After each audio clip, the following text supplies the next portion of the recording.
Quand il demande à quelqu'un, c'est quoi la psychologie d'affaires? C'est quoi la psychologie d'investissement?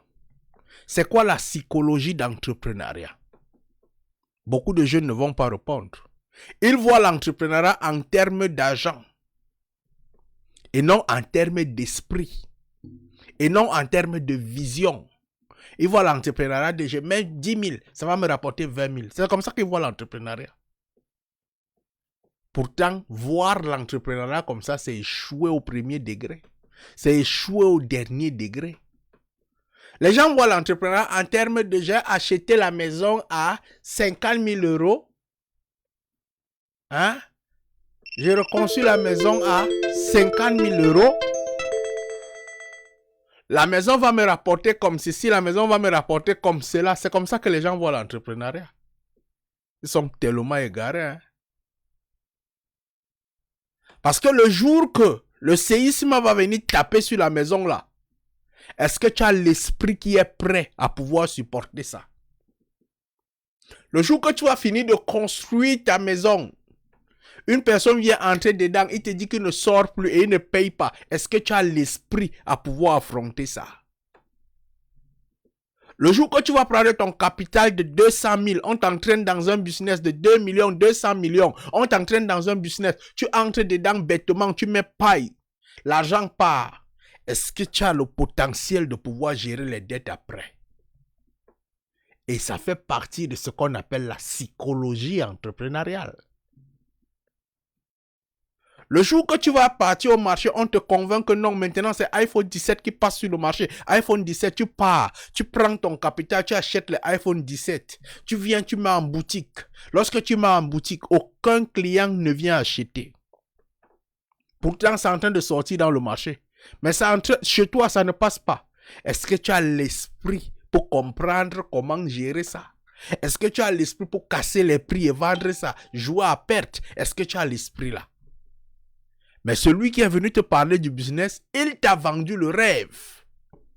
Et lorsqu'il a fini de te vendre le rêve, il ne t'a pas dit ce qu'il y avait derrière. C'est là où on parle donc de l'esprit entrepreneurial, de la psychologie entrepreneuriale. Et ça, c'est le premier cours à enseigner à une personne lorsqu'on veut lui parler d'entrepreneuriat et non d'argent. Beaucoup sont sur des coachings là, je vois. Moi, je vais vous raconter une histoire en entrepreneuriat. En 2000, non, peut-être 2000, j'oublie, hein, ça fait vraiment beaucoup d'années, peut-être 2009, il y a un ami qui vient me parler du bibinga, un bois très important au Cameroun qui coûte très cher. Un bois qui coûte, je venais de finir avec ma conduite du Ben Sikin. J'avais un capital à peu près de 2 millions à main parce que je voulais voyager pour l'Ukraine à cette période. Il y a un ami qui vient me parler du bibinga. Il me dit que tu peux investir ton argent dans le bibinga. Tu achètes le bibinga et ça va te rapporter peut-être 25 millions. J'avais 2 millions à main. 2 millions. Il m'a parlé du business. Il m'a tellement bien présenté le business. J'étais d'accord avec lui. J'ai décidé d'aller investir pour acheter le bibinga. J'ai été d'accord avec lui. Je suis parti, j'ai acheté le bibinga. On a fait le sciage. C'est Dieu qui m'a sauvé dans le business. Je ne connaissais rien du bois. On a fait le sciage de ce bois. Il est parti en ville, il a chargé le camion. Lorsqu'il a chargé le camion, on est arrivé sur Douala, là c'est le Cameroun, pour vendre le bois. Le camion est bien chargé. Lorsque j'arrive là-bas, il a joué quelque chose avec le Chinois qui achetait le bois. Je me suis retrouvé que je suis quitté de la brousse avec le bois qui était autour de 9 millions pour la première livraison. On est arrivé en ville et le Chinois, il a manigancé, il a joué avec le Chinois là-bas. Il est venu sortir entre les mains. Il m'a donné 2 millions 100. Mais je savais que le bois c'est 9 millions. 2 millions 100. J'avais encore le bois en brousse. J'ai commencé à paniquer. J'ai dit merde. Le gars, il m'a dit que 9 millions, mais qu'est-ce qui s'est passé? À l'instant là, il fallait gérer le stress de comprendre qu'on vient de me faire pratiquement 6 millions. Il fallait gérer le stress qu'on vient de me faire 6 millions. Et c'est lui qui est en train de vendre mon bois. Donc il ne faut pas que je me comporte mal contre lui et contre le Chinois. La première des choses à comprendre là, c'est de comprendre que je dois d'abord récupérer mon argent avant de penser aux bénéfices. J'ai géré ça. J'ai fait comme s'il n'y avait absolument rien. Comme si on ne venait pas de me frapper. Absolument rien.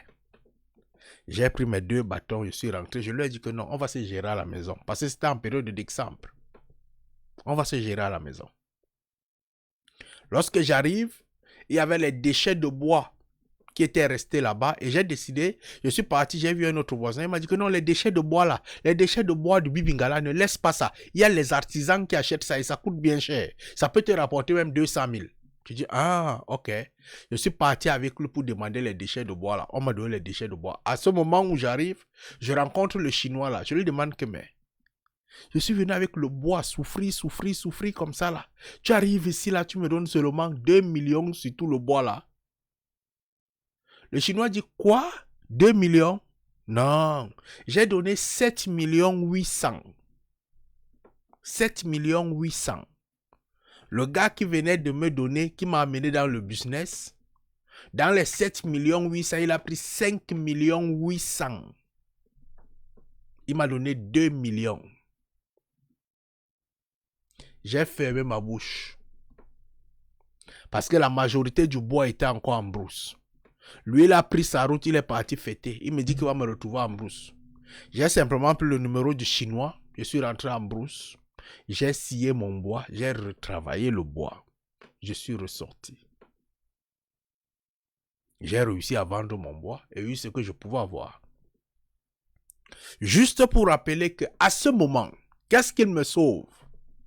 Il y a la maîtrise de soi. Un entrepreneur doit avoir l'art de la maîtrise. La bouche ne parle pas, la bouche ne réagit pas, l'esprit ne réagit pas sous les émotions. Tu réagis sous les émotions, tu perds. Et complètement, tu perds même en termes de relations.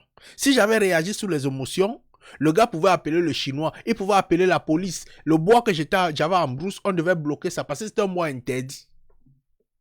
Mais là, il fallait gérer tout ça comme ça. Et je vais vous rappeler que le jour que je décide de sortir l'autre bois seul, j'arrive au milieu de la colline, le chauffeur de camion a mal géré la vitesse. Le bois est sorti, pan, tout le bois s'est versé en plein milieu de route. L'argent que je n'avais pas calculé payé, il fallait encore chercher 400 000 pour avoir les gens qui devaient charger le bois là en pleine route, en évitant les eaux et forêts. Tu as l'esprit. Tu as l'esprit, tu as l'énergie. C'est ça qu'on appelle la psychologie entrepreneuriale. C'est une formation, c'est un esprit, c'est un mode de vie qu'un entrepreneur doit avoir. Ce n'est pas en 2 jours, ce n'est pas en 1 heure. Ce n'est pas en 1 heure. Est-ce que tu es prêt? Il faut t'apprêter et pour pouvoir y parvenir, il te faut un développement personnel.